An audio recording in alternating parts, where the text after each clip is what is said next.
안녕하세요. 그리다스피입니다. 이번 영상은 수채화, 포스터 컬러, 과슈, 아크릴 물감 중 어떤 것을 구매하고 사용해야 될지 몰라서 각각의 사용법이나 주의사항 등에 관한 이야기를 해줬으면 좋겠다는 댓글을 구독자님께서 남겨주셨어요. 그래서 그 관련된 이야기를 해보려고 해요. 아시다시피 재료마다 특징들이 있고 세세하게 들어가면 가벼운 재료들은 절대 아니기 때문에 초보자분들이 이해하기 쉬운 정도로만 이야기하려고 해요. 아마 유튜브에 각 재료를 전문적으로 사용하는 채널들이 있기 때문에 그분들에 비하면 조금 부족할 수는 있어요. 하지만 제가 알고 있는 내에서 또 공부하는 내에서 최대한 알려드릴 수 있도록 노력하겠습니다. 혹시라도 잘못된 정보가 있거나 덧붙이고 싶은 이야기가 있다면 댓글 남겨주세요. 저는 먼저 이 물감들이 처음 어떤 용도로 사용하게 되었는지 알아보는 게 중요한 것 같아요. 그래서 원래 어떤 용도로 나오게 되었는지 이번 영상에서 간략하게 담아 같이 알아볼까 해요. 자, 준비되셨죠? 그럼 시작하겠습니다. 우선 수채화부터 알아볼게요. 수채화는 여러분 아시다시피 서양화 재료고요. 안료 성분 자체가 불투명 수채화와는 구분이 됩니다.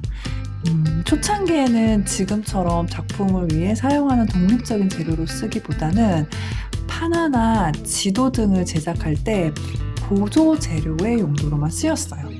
또 16세기 독일이나 네덜란드 화가들이 유화로 먼저 작업하기 전에 간단한 습작을 위해 10개 채색하는 용도로만 쓰였어요.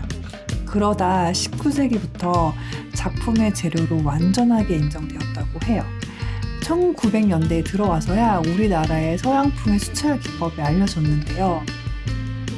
1910년 이후 수채화가 유화보다는 비교적 훨씬 저렴하기도 하고 또 가벼우면서 물의 번짐과 종이의 흡수성이 동양화와 비슷하잖아요. 그래서 전국 학교 미술 시간에 유화 대신 이제 보급되기 시작했어요.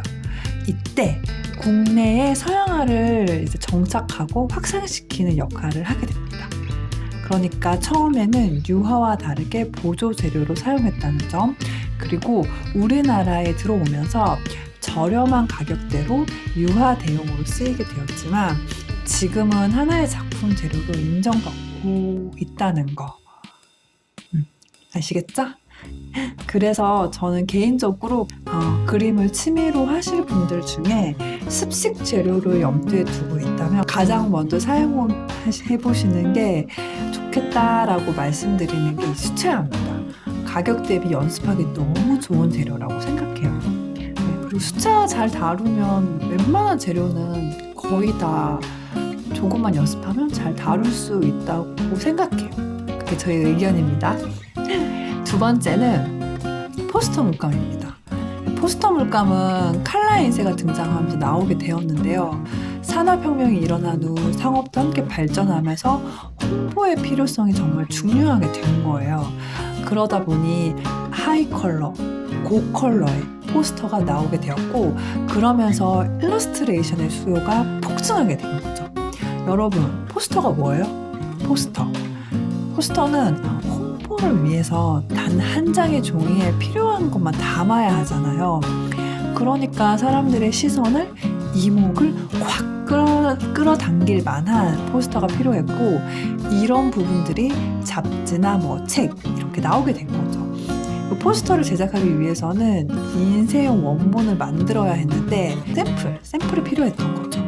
그러니까 작품으로서라기보다는 그러니까 저렴하면서 색이 정확한 재료가 필요했어요. 내구성보다. 그래서 그 요구에 맞게 탄생한 재료가 포스터 컬러예요. 주로 포스터 원본 작업을 할 때 많이 사용했기 때문에 이름이 포스터 컬러가 된 겁니다. 현재는 컴퓨터가 이 일을 대신하고 있잖아요. 그래서 컴퓨터에게 이제 자리를 내어주고 현재는 교육과 작품 용도로만 많이 사용하고 있어요. POP라던가 캘리그라피, 그리고 일러스트. 그러니 지금의 포스터 물감의 퀄리티가 어떨까요? 이전과 달리 기술의 발전으로 내구성이 올라가게 되었겠죠. 그래서 포스터 물감도 무척 매력적인 재료라고 생각해요. 개인적인 생각입니다.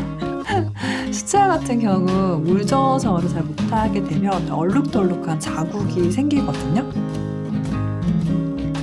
그런데 반면 포스터 물감은 덧칠이 가능하다 보니까 수정이 엄청 쉬워요. 자, 다음으로 포스터 물감 이야기에 과슈를 빼놓을 수가 없는데요.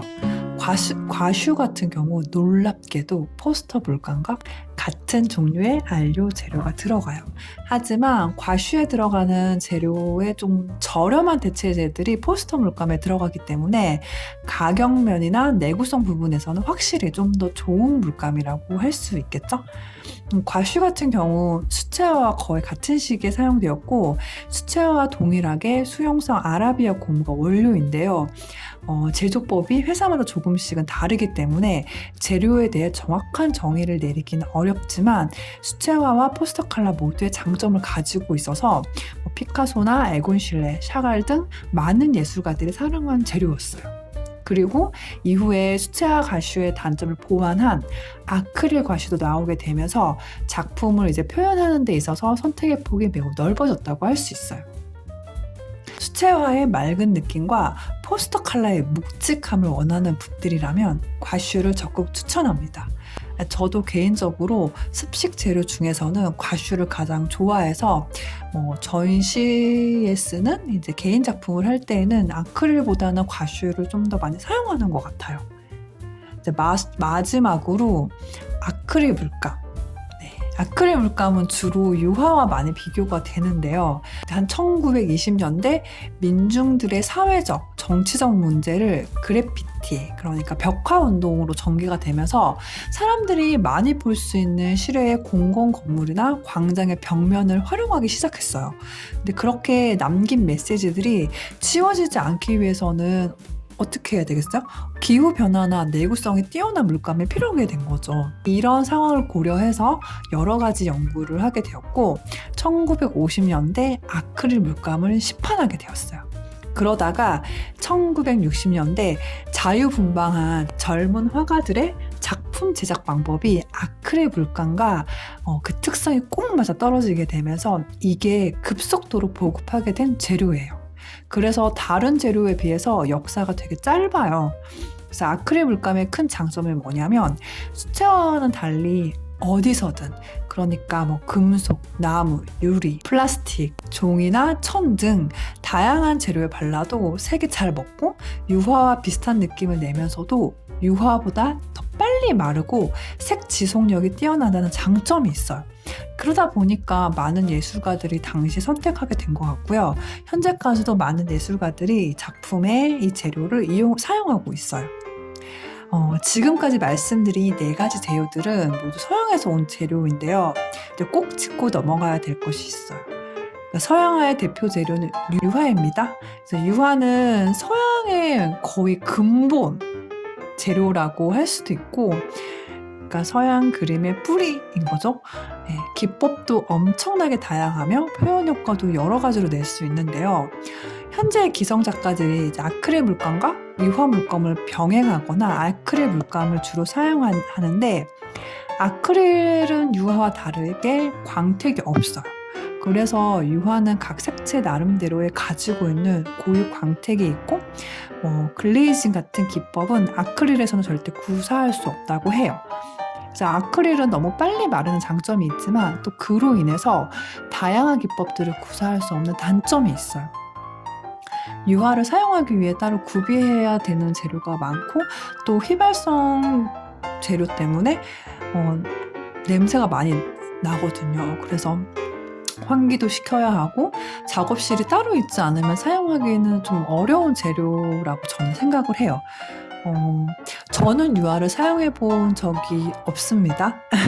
하지만 이제 주변에 작가 선생님 작업실에 가면 그 유화 작업을 하시는 작가 선생님들 그 재료를 보게 되잖아요. 그리고 딱 입구에 들어가면 그 특유의 그 휘발성 재료 냄새가 확 나요.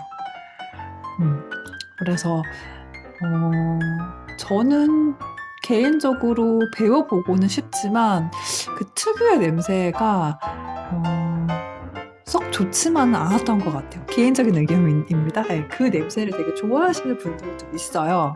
그러니까 재료마다 본인의 성향을 잘 파악해서 선택하면 될 것 같아요. 어쨌든 유화는 어렵지만 서양화를 제대로 배우고 싶다면 유화를 먼저 시작을 해야 된다는 건 사실인 것 같아요. 네, 하지만 앞서 말씀드렸다시피 우리 구독자님들은 취미로 하는 거고 좀 더 가벼운 재료를 선택해서 즐겁게 그림을 그리셨으면 하는 마음이기 때문에 4가지 재료 중에 선택하면 좋을 것 같고요. 다만 완전 초보자 분들은 항상 말씀드리다시피 건식 재료로 먼저 시작하면 좋을 것 같아요.